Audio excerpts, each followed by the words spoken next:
जहानाबाद की बेटी जो कि पटना में रहकर डॉक्टरी की पढ़ाई कर रही थी, उसके साथ दरिंदगी हुई थी और अब तो पोस्टमार्टम रिपोर्ट में बड़ा खुलासा हो गया है। और इसके साथ ही साथ मनीष कश्यप ने भी एक बड़ा खुलासा कर दिया है। नमस्कार, मैं प्रिंस कुमार सिंह और आप लोग मुझे नए चैनल पर देख रहे हैं। अगर अभी तक आपने चैनल को सब्सक्राइब नहीं किया है तो खबरों से अपडेट रहने के लिए कृपया चैनल को सब्सक्राइब कर लीजिए। और जो लोग ऑलरेडी कर चुके हैं तमाम लोगों को हृदय धन्यवाद। और वापस आते हैं अपनी खबर पर और जरा आप मनीष कश्यप का यह बयान सुनिए। अल्प विराम आज लग गया, पूर्ण विराम नहीं लगा है लेकिन अल्प विराम आज लग गया है। पोस्टमार्टम रिपोर्ट में फर्स्ट ओपिनियन जो पीएमसीएच में पोस्टमार्टम हुआ है उसमें साफ साफ आ गया है, डॉक्टरों का ओपिनियन है कि sexual violence can not be ruled out, यानी उस लड़की के साथ गलत हुआ है।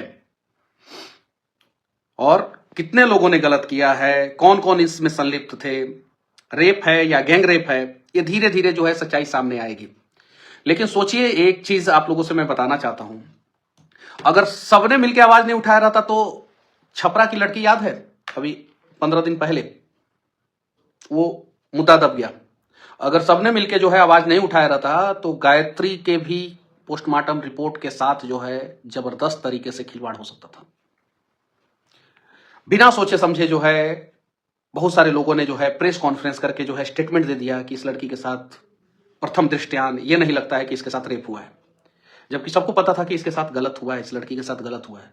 पिता जो है सड़कों पे चीख चीख के चिल्ला रहे थे कि मेरी बेटी के साथ गलत हुआ है, इंसाफ दे दो, इंसाफ दे दो। लेकिन इंसाफ देने की जगह पे जो है जो सिस्टम में बैठे हुए लोग थे वो खिलाफ खड़े हो गए। इस वजह से जो है कुछ लोगों ने जो है कारगिल चौक पे जो है प्रदर्शन किया। अब बच्ची को इंसाफ देने की जगह पे जो है कारगिल चौक पे जिन लोगों ने प्रदर्शन किया उनके ऊपर एफआईआर कर दिया गया। अब जरा सोचिए, लड़की के साथ जो है रेप हुई है, फर्स्ट ओपिनियन ये आ चुका है। अब कारगिल चौक पे जो प्रदर्शन हुआ वो क्या सही था या गलत था? वो सही था। क्यों सही था? क्योंकि अगर कारगिल चौक पे प्रदर्शन नहीं होता तो शायद जो है प्रशासन पे दबाव नहीं पड़ता और शायद इस मुद्दे को दबा दिया जाता।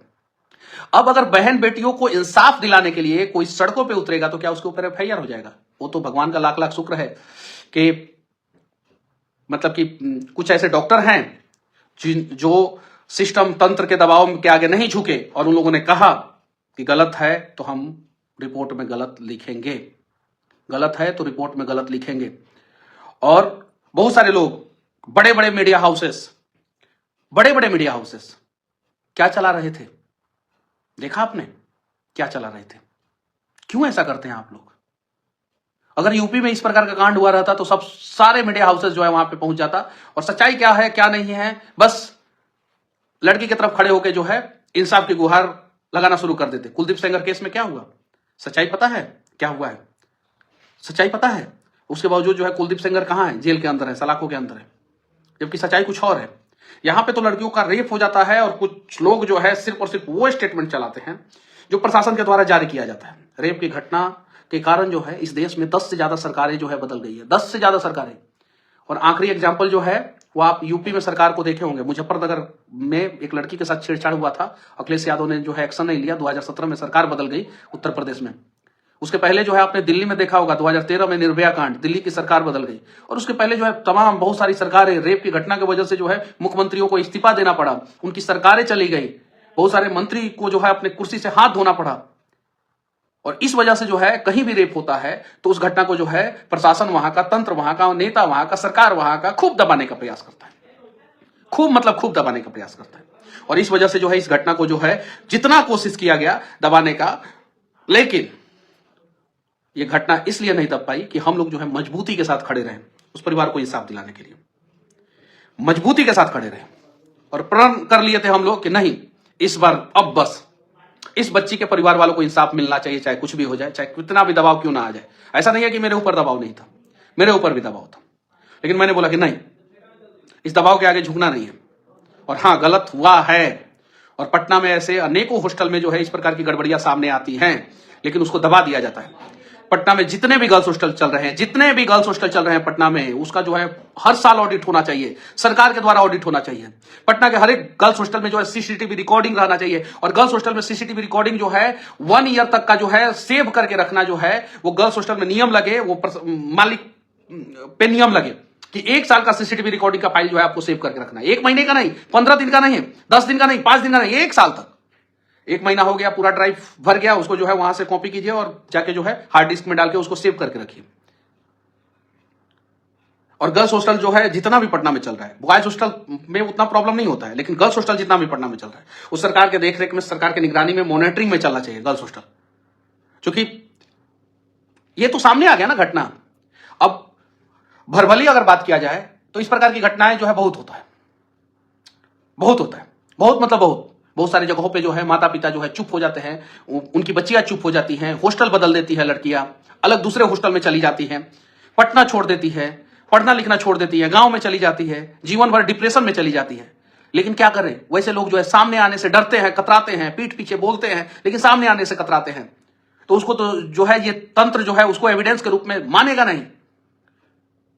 गर्ल्स हॉस्टल पे पूर्ण ऑडिट करने की जरूरत है बिहार सरकार को।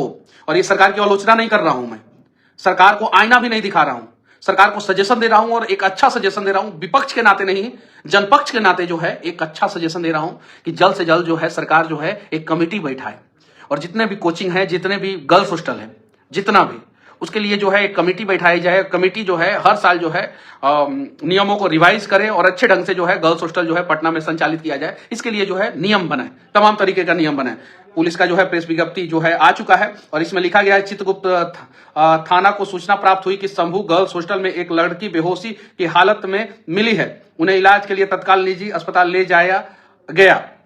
अब ले जाया गया, कौन ले जाया गया, कौन लेके गया? पुलिस लेके गया कि वहां के संचालक लेके गए? कौन लेके गए? इस घटना के संबंध में पीड़िता के पिता के फर्द बयान पर चित्रगुप्त नगर थाना कांड संख्या 1426 यानी 14 तारीख को जो है रजिस्टर्ड हुआ, 1426 दिनांक 9/1/2016 को दर्ज हुआ। यानी आवेदन जो है 9 तारीख को ही दिया गया, एफआईआर जो है वो 14 तारीख को जो है वो नहीं सॉरी, एफआईआर नंबर जो है 14, ठीक है।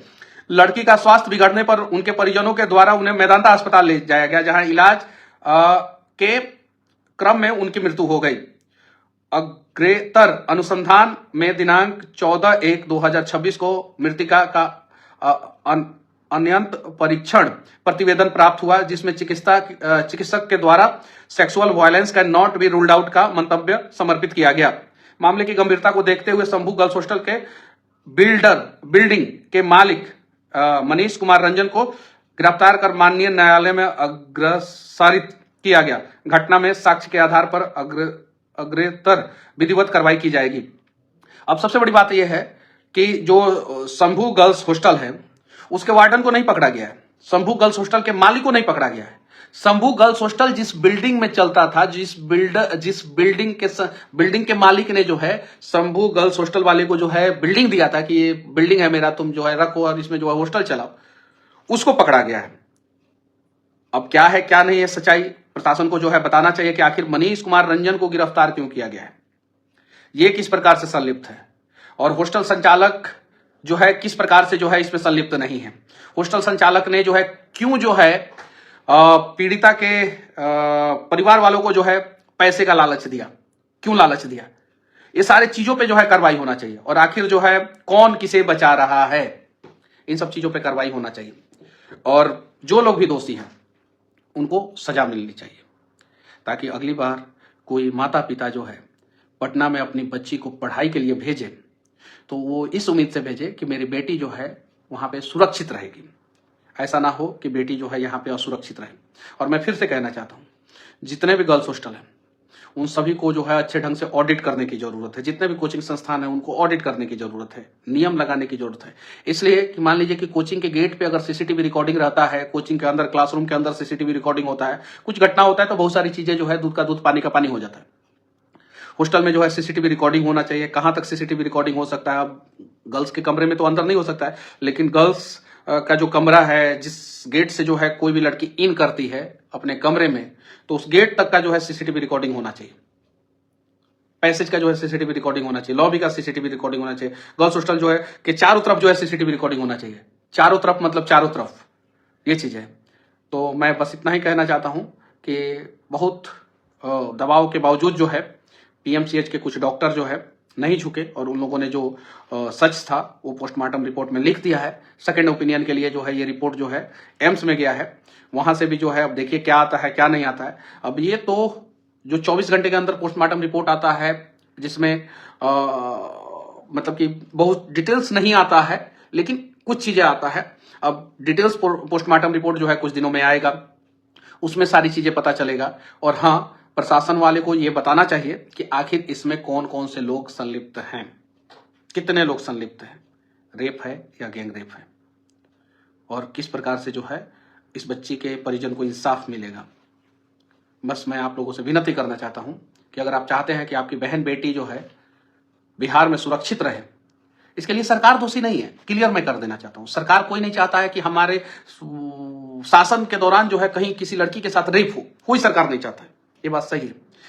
आप चाहते हैं ना कि आपकी बहन बेटी सुरक्षित हो, आप लोग चाहते हैं ना, आवाज उठाइए अपनी बच्चियों की सुरक्षा के लिए, अपनी बहनों की सुरक्षा के लिए, अपनी बेटियों की सुरक्षा के लिए। और अगर आवाज नहीं उठाइएगा तो फिर किसी दिन आपकी बेटी भी गायत्री बन जाएगी और दरिंदे उसे नोच खाएंगे। बस मैं इतना ही कहना चाहता हूं कि जितने भी लोग परिवार वाले का मुंह दबाना चाहें, भगवान करे उनके भी घर में एक बेटी हो, तब उन्हें पता चलेगा कि घर में अगर एक बेटी होती है और उसके साथ गलत होता है तो कितना दर्द होता है। अब आपकी क्या प्रतिक्रिया, अपनी प्रतिक्रिया कमेंट बॉक्स में जरूर लिखिएगा। जुड़े रहे हमारे साथ। जय हिंद, जय भारत।